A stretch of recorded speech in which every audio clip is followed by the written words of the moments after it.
क्योंकि सरकार प्रयास करती है और उनसे बातचीत का भी रास्ता खुला रहता है कि उनसे बातचीत की जाए, बातचीत से समाधान निकलता है। किसी धरने प्रदर्शन से भी समाधान निकलता। भाजपा प्रदेश अध्यक्ष नायब सिंह सैनी ने गांव चलो अभियान के तहत गांव ज्योतिसर में किया प्रवास। किसानों के दिल्ली कूच पर कहा बातचीत से निकलेगा समाधान। भाजपा प्रदेश अध्यक्ष नायब सिंह सैनी ने गांव ज्योतिसर में सबसे पहले गीता जन्मस्थली तीर्थ पर पहुंचकर पूजा अर्चना की। भाजपा प्रदेश अध्यक्ष एवं सांसद नायब सिंह सैनी ने कहा कि पूरे प्रदेश में 19,813 बूथों पर भाजपा द्वारा गांव चलो अभियान की शुरुआत की गई है। इस अभियान के तहत उनकी पार्टी के नेता व वरिष्ठ कार्यकर्ता गांव में एक दिन का प्रवास करेंगे और लोगों की समस्याएं सुनेंगे और गांव के मौजूद व्यक्ति व आंगनबाड़ी वर्कर और नए मतदाताओं से मिलेंगे और उनको भाजपा की योजनाओं से अवगत कराएंगे। 13 फरवरी के किसानों के दिल्ली कूच के बयान पर भाजपा प्रदेश अध्यक्ष एवं सांसद नायब सिंह सैनी ने कहा कि बातचीत से ही किसी भी समस्या का समाधान निकलता है। लड़ाई झगड़ा या धरने प्रदर्शन से समाधान नहीं निकलता। उन्होंने कहा कि किसानों से लगातार सरकार बातचीत कर रही है और बातचीत से समाधान निकलेगा। मेरा परम सौभाग्य है कि जिस भूमि का जीर्णोद्धार दुनिया के सबसे लोकप्रिय नेता भारत के यशस्वी प्रधानमंत्री आदरणीय नरेंद्र मोदी जी ने यहाँ पर 250 करोड़ रुपए की लागत से इस भगवान श्री कृष्ण की भूमि पर महाभारत कालीन गांव उसका निर्माण हो रहा है। आज इस ज्योतिसर गांव में जहाँ पर भगवान श्री कृष्ण ने गीता का संदेश दिया, सर्व मानव जाति के लिए दिया, उस गांव के अंदर मुझे आने का, आज यहाँ पर रुकने का वो मौका मिलेगा। और आज गांव चलो अभियान के तहत पूरे प्रदेश में हमारे 19,813 जो बूथ हैं, उन बूथों के ऊपर हमारे सभी कार्यकर्ता, सभी हमारे सांसदगण, सभी हमारे विधायकगण, सभी हमारे पार्टी के प्रमुख कार्यकर्ता सभी गांव के अंदर अपने अपने गांव और बूथ के ऊपर आज महासंपर्क अभियान के तहत वो गांव के अंदर वो लोगों से मिल रहे हैं। गांव के अंदर जो 10 वर्षों में नरेंद्र मोदी की सरकार ने काम किए हैं, 10 वर्षों में मनोहर लाल जी की सरकार ने जो काम किए हैं, डबल इंजन की सरकार ने जो काम किए हैं, उन कामों की गांव के अंदर चर्चा लोगों के साथ करना और वहां पर लोगों का फीडबैक लेना कि उस गांव के अंदर उस बूथ के ऊपर और क्या समस्याएं हैं। एक फीडबैक फार्म भी है, उस फीडबैक फार्म के अंदर भर करके वो सरकार के पास वो जाए, ध्यान में आए, आदरणीय प्रधानमंत्री जी, आदरणीय मुख्यमंत्री जी के ध्यान में आए, ताकि उन बातों को भी सरकार प्राथमिकता के आधार के ऊपर पूरा कर सके। आज इस अभियान की ये शुरुआत पूरे प्रदेश के अंदर हुई है। आज लगभग गांव चलो अभियान के तहत 19,813 बूथों के अंदर आज हमारे कार्यकर्ता गांव के अंदर हैं। उसी निमित्त मैं ज्योतिसर के अंदर यहाँ आया हूँ और लोगों से मिल रहा हूँ। अलग अलग मेरे मिलने के कार्यक्रम है। मैं अभी गांव के प्रमुख लोगों से मिला हूं, जो हमारे बूथ के समिति के हमारे पन्ना प्रमुख के कार्यकर्ता थे और गांव के प्रमुख लोग थे, उनसे मिला हूं। अभी सेल्फ हेल्प ग्रुप की हमारी बहनें हैं, उनसे मैं बातचीत करने वाला हूं और जो एनजीओज़ हैं उनसे भी मैं मिलूँगा, हमारे नव मतदाताओं से भी मिलूँगा और उसके बाद मैं जो हमारे सैनिक परिवार हैं उस सैनिक परिवार के अंदर भी मैं जा कर के आऊँगा और उसके बाद स्कूल के अंदर भी मैं जा कर के आऊँगा। और जो मिनट टू मिनट के कई कार्यक्रम बने हुए हैं, उस कार्यक्रम के तहत आज पूरा का पूरा समय यहाँ पर 24 घंटे जो पार्टी के कार्यकर्ताओं ने दिया है। आज सुबह से मैं यहीं इस ज्योतिसर गांव के अंदर हूँ और कल तक इस गांव के अंदर रहने का एक निर्णय पार्टी ने लिया था, उसके निमित्त आज ज्योतिसर के अंदर आया। चौधरी चरणजीत जी को आज भारत रत्न दिए जाने की प्रधानमंत्री जी ने ट्वीट किया है। देखिए, नरेंद्र मोदी जी के नेतृत्व के अंदर जो लोगों ने इस देश के अंदर अपनी भूमिका मजबूती से की है, जिन्होंने देश को एक नई दिशा देने का काम किया है, ऐसे महान व्यक्तित्वों को जो सरकार चुन चुन करके उनको भारत रत्न देने का काम कर रही है।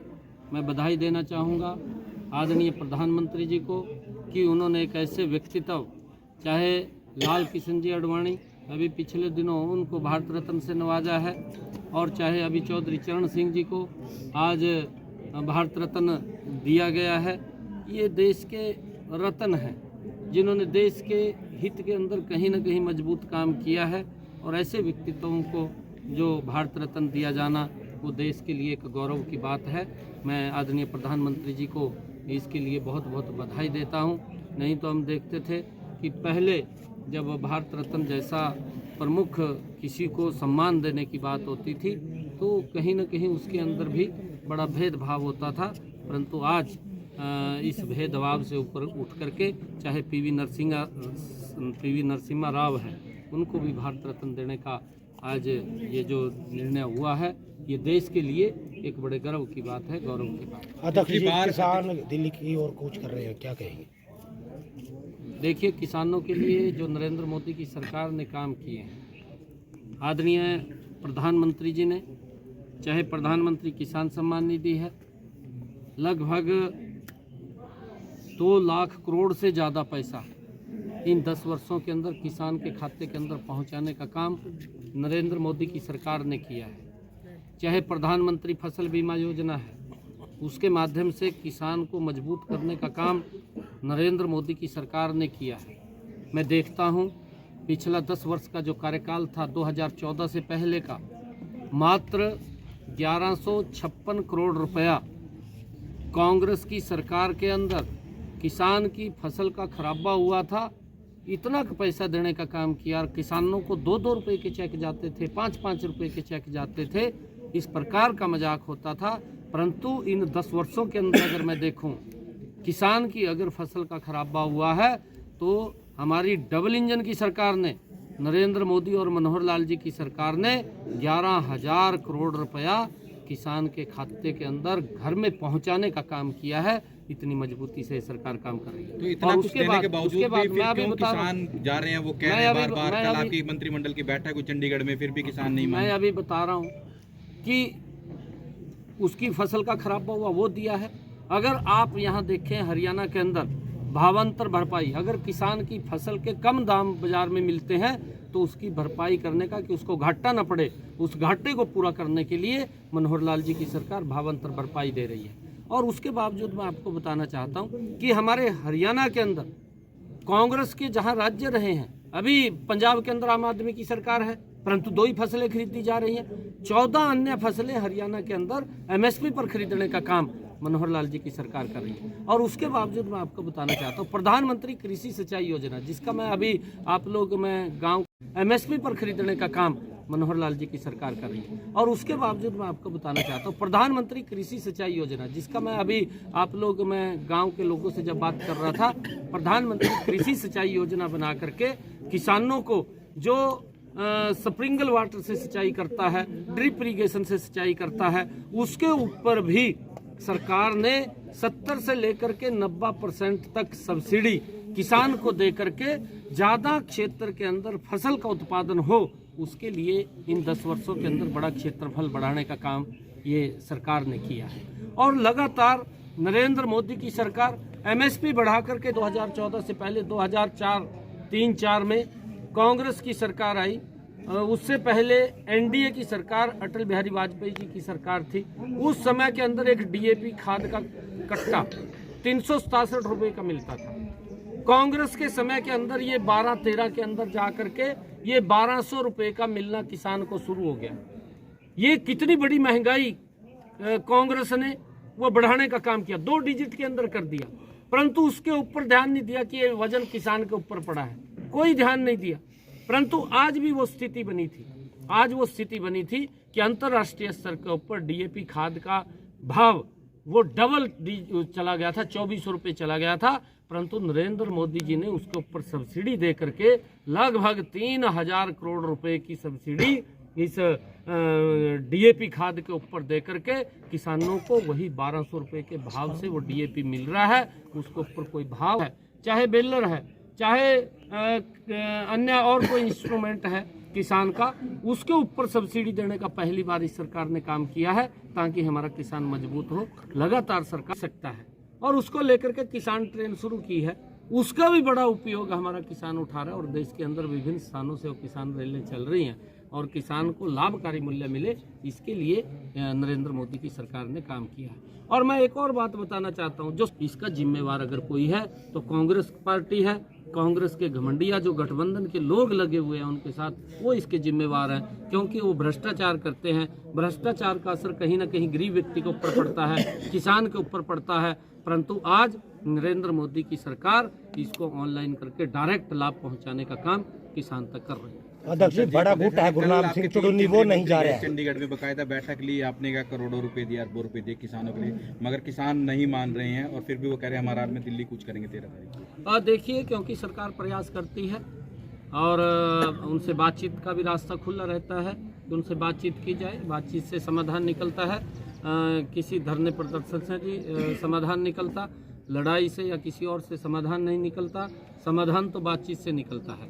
अगर उनको कुछ ऐसा लगता है तो अवश्य सरकार के जब मंत्री दिल्ली से आकर के चंडीगढ़ उनसे बातचीत करने के लिए गए हैं तो उन्होंने उनकी अवश्य बात सुनी होगी और वही बातचीत का ही रास्ता है, उसके अंदर हमें तो बातचीत के माध्यम से रास्ता निकालना चाहिए। किसानों का बड़ा गुट है, वो नहीं जा रहा है।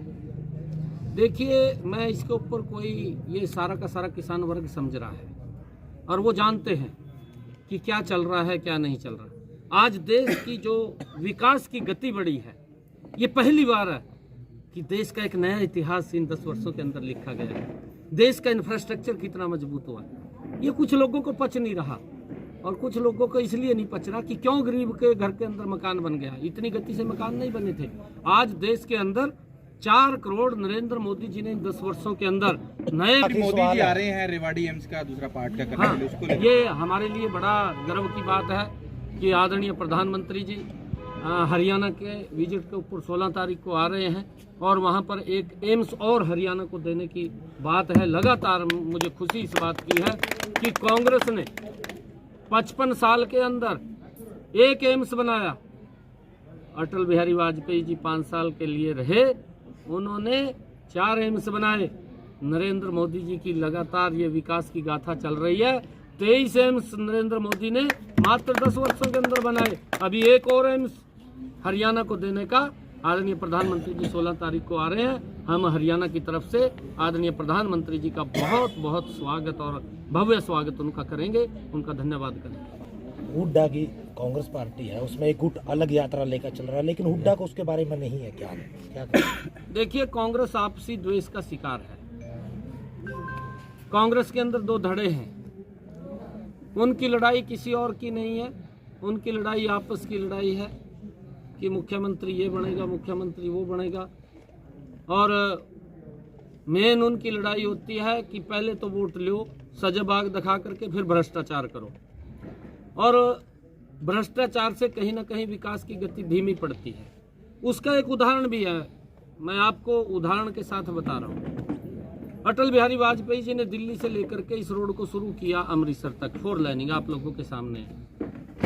उन्होंने शुरू किया, बड़ी गति से काम शुरू हुआ, कांग्रेस की सरकार आएगी और वो काम धीरे धीरे रुकता चला गया, धीमा होता चला गया।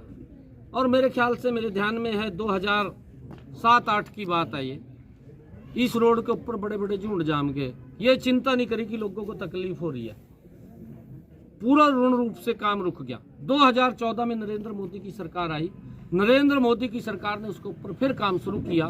आज दिल्ली से इसके ऊपर आप चढ़ जाएं, अमृतसर तक आपको नीचे उतरने की जरूरत नहीं है। इतना ज़बरदस्त रोड अगर बनाया है तो वो नरेंद्र मोदी की सरकार ने बनाया है, क्योंकि कांग्रेस की जब सरकार आती है भ्रष्टाचार की गति बढ़ती है, नरेंद्र मोदी की सरकार आती है विकास की गति बढ़ती है। एसआर के ग्रुप कहीं पर भी मतलब दिखाई नहीं दे रहा, भीड़ भी नहीं जुट पा रही है, उसको नहीं। देखिए, क्योंकि वो आपसी द्वेष, आपसी लड़ाई के शिकार हैं और उस आपसी द्वेष जब वो अपने परिवार के अंदर इकट्ठे नहीं बैठ सकते, वो हरियाणा कहाँ भला कर देंगे। हरियाणा की जनता समझ चुकी है कि इनके समय के अंदर भ्रष्टाचार बड़ी गति से बढ़ता है, भ्रष्टाचार होता है। एक बच्चे को नौकरी लगवाने के लिए लाखों रुपए की बोलियां लगती हैं। ये गरीब व्यक्ति तो सोच भी नहीं सकता था कि उसका बच्चा नौकरी लग जाएगा। आज गरीब माँ का बेटा उसके घर के अंदर अपॉइंटमेंट लेटर आ जाता है, बिना पर्ची के बिना खर्ची के लग जाता है। ये मनोहर लाल जी की ईडी की नीतियों पर